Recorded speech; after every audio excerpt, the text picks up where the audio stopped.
Right, we're just coming up to 10 minutes in here at 180 degrees centigrade. Now with these bits, these black covers, I've not actually done any rubbing down or sandblasting apart from where there was rust bubbling, but they're not going to probably be perfect, but they're probably going to be good enough anyway. So let's have a look.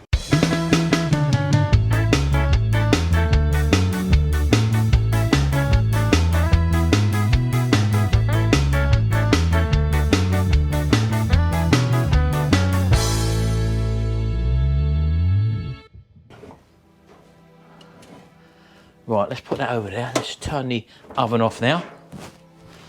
Don't need it on. That's off. And I'm going to need a glove. As I say, this is one of the heat shields there. They was powder coated anyway, and powder coating is really hard to get off. So I just wanted to tidy them up a bit. So let's have a little look at them. There we go. Look, that was, as I say, I just powder coated straight over that. So basically, I did give it a bit of a rub down with 180. Let me go and hang that up first and I'll get the other one out. And the thing with the powder coat is that as soon as it's dry, it's hard. It's it, it's finished, job's done. So let's get this out. I had to do a bit of welding on this one as well. I'll show you that when I get it out. Let's go and put it over there for now. So coming over here, this cover's turned out really nice. As I say, there weren't really any blemishes in that. This one I did have to sandblast away some of the powder coat on the top there because the rust underneath was coming through. But here I had to do a bit of welding along there. I don't know whether you can see it or not, but I can't touch it yet, it's still too hot. But that was broken away on that angle. I just dotted some weld on there, and as you can see, that doesn't look too bad. But all in all, I'm pretty pleased with the way that's turned out as well. It's definitely going to tidy it up now. So all around the screw heads, for example, was all rusty. So I just literally sandblasted and just rubbed it in with a bit of 180. It's not perfect on top, for example, but it's definitely going to be good enough. And it's going to look a whole lot better, as I say, for it. Right, I've just been doing a bit of checking on the electrics on this generator side of our little generator, so to speak. I've had the brushes out and I've cleaned them up, so they're okay. And I just wanted to show you this. This is the AVR box. And I've just removed it, and on the back of it is a big capacitor which is moulded in to the back. It's called encapsulated. Let me show you.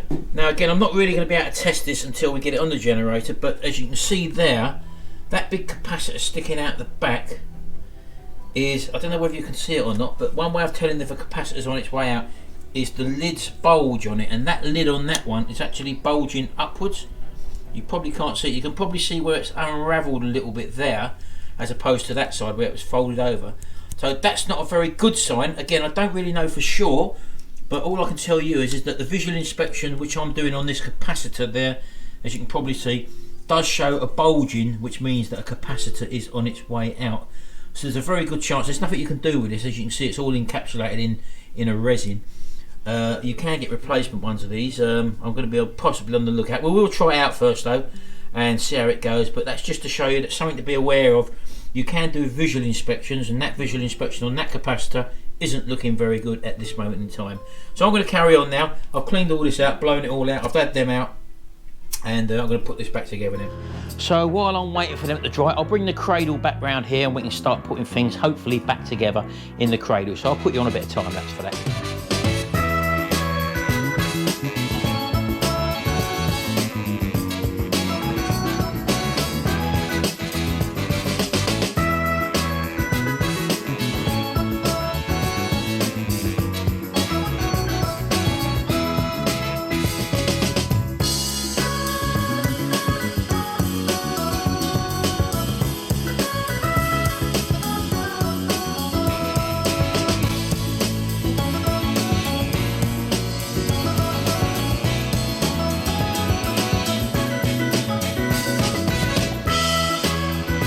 Okay, then here's our nuts and bolts which have been in the MC51, and I'll let you have a closer look at them now. I've pulled them all out, just spread them all out. Let's show you them. Well, I think you'd agree that the MC51's done a really good job on them. Don't forget, I never scrubbed these or cleaned these at all.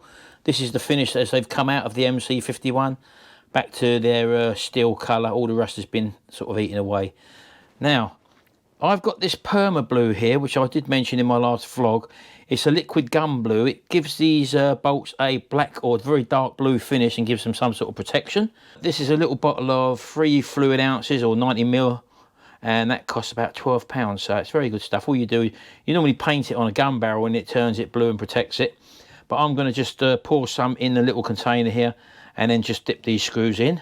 A couple of people said in the comment section that I could zinc plate these. Yeah, I've got a zinc plating set up. It's all over there at the moment. It's all up and down, so I haven't, for me to dig it out, it means a lot of work. So this is something else I wanted to try as well, so we're giving this a go. We'll see if this actually does turn them blue. So let's get you a bit nearer and let's get these dipped and see what they turn out like. I don't know, I've never used it before. Right, so I've got one of these little containers here. Give it a bit of a shake up. I think it's a clear liquid. I've not even opened it, so I can't really tell you. Let's have a little look. Oh, it's sealed as well. Let me just break that seal.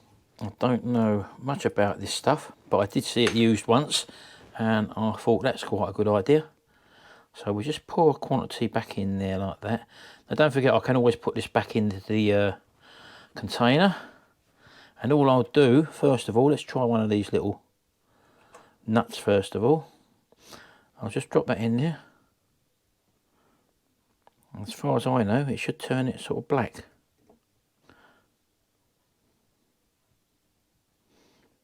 And it has. There we go, look at that. And that now apparently should be protected. So let me carry on and do all these. As you can see the difference between the one I've just done and the other one there.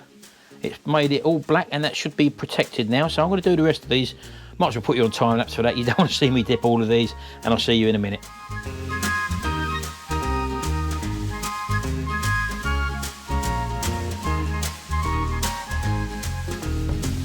Right, okay, there they are. I've done them all now and they all look black now, as you can probably see. So I'm going to let them dry off before I start fitting them.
Okay folks, that's a bit of time lapse for you. I'm at the very last bit now. There's one bit I'm not too sure about, and that is the governor arm. It tends to be a bit tight. I don't know whether it's supposed to be tight or not. Normally when I've dealt with governor arms, they're sort of loose. I have squirted the shaft and tried to work it out a bit, but I've put it back anyway. I've put it all back together. Let me show you what I've done. So as you can see, I've put that case on there. Don't forget, we haven't got the recoil cover for this, so we're gonna have to start it when we do attempt to start it on the drill. The carb, as you can see, is all back in, and the choke lever is operating fine. That way is the choke on, that way is the choke off. I've got the control box back in, as you probably see. We did find the indicator light, which was sitting inside. That is actually broken. It will need changing, but it will do for now anyway. I did take this plastic cover off and clean it on the inside, but you can't see the breaker for it, but you can get replacements for them. But I mean, you can feel the switch going on and off anyway, so that's fine. 12-volt output. I've put a new earth bolt on there as well. Cleaned all the terminals behind, and so it's got a good earth. As you can see, the casings are all back on now.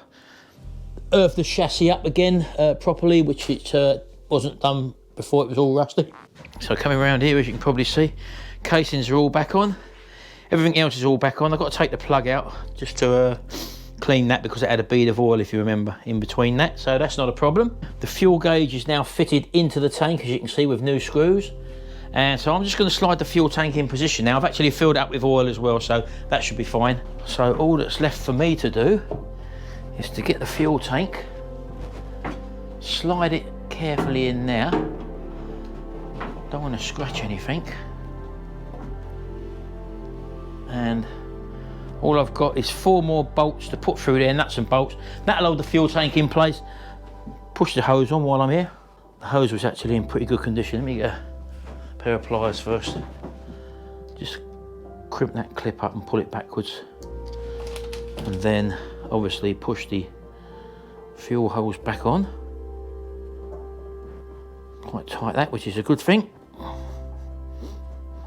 And then put our clip back on. Just like that. Here we go. Okay, that's the fuel tank hose back on.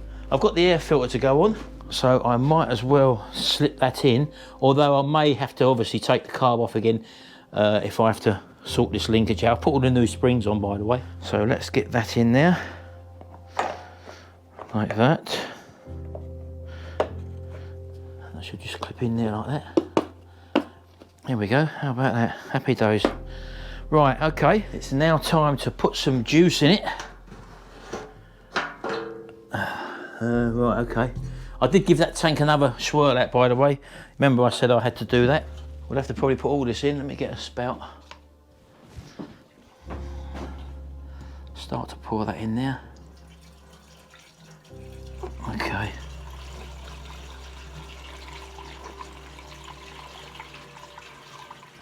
Not much in the way of fuel, I'm afraid. But hopefully it's enough to cover the bottom. Right, let's put that in now. I've got to drop more in a can here. This was the stuff we put in originally, if you remember.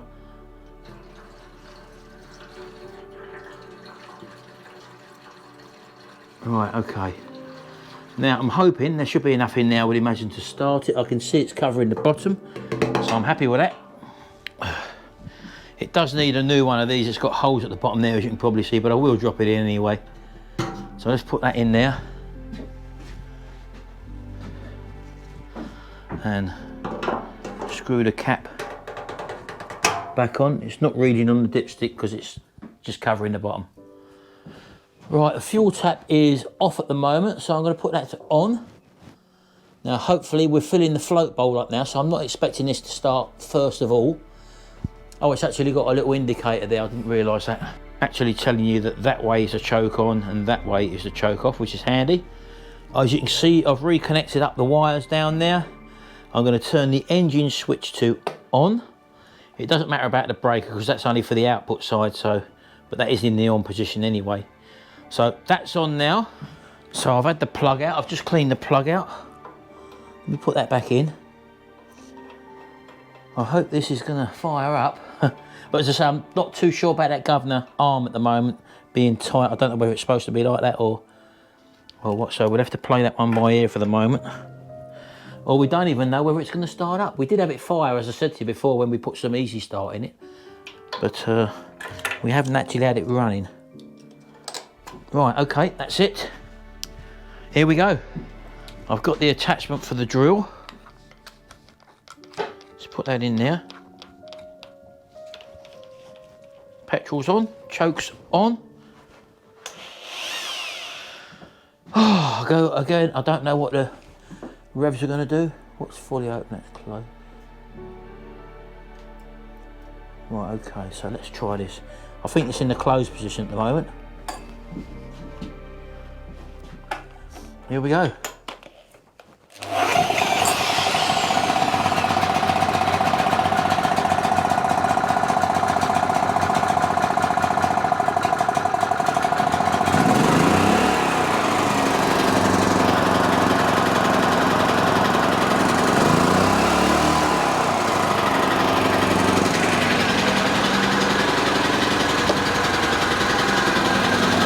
Wow, here we go.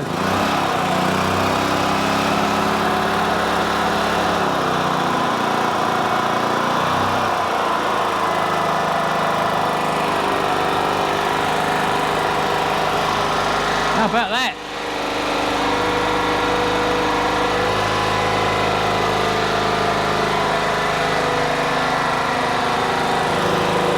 Green light on. And we got voltage there, look at that, look.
I left to open that door. Well, there you go. That's our little refurbishment done on this Clarke generator, and I'm really happy with the way it's turned out. And whether we decide to keep it or whether Gary wants to sell it, it's entirely up to him. Gary can't obviously be here because obviously due to this self-isolation bit, we've got to keep away. So I thought I'd take this on myself and do this one for him. Anyway, hope you've enjoyed this, and all I've got to do now is literally bolt the tank in. Now I've proved that it all works. That's only 4 bolts in there, and hey presto, the job's a good one. Anyway, don't forget, if you do like my channel, check out my other videos, and also click that little subscribe bell there, and also if you ring that little notification bell and set all your preferences to all, that means you'll get notified every time we upload a video. Anyway, thanks very much, and hope you've enjoyed this, and we'll see you in the next video, and until then, bye for now.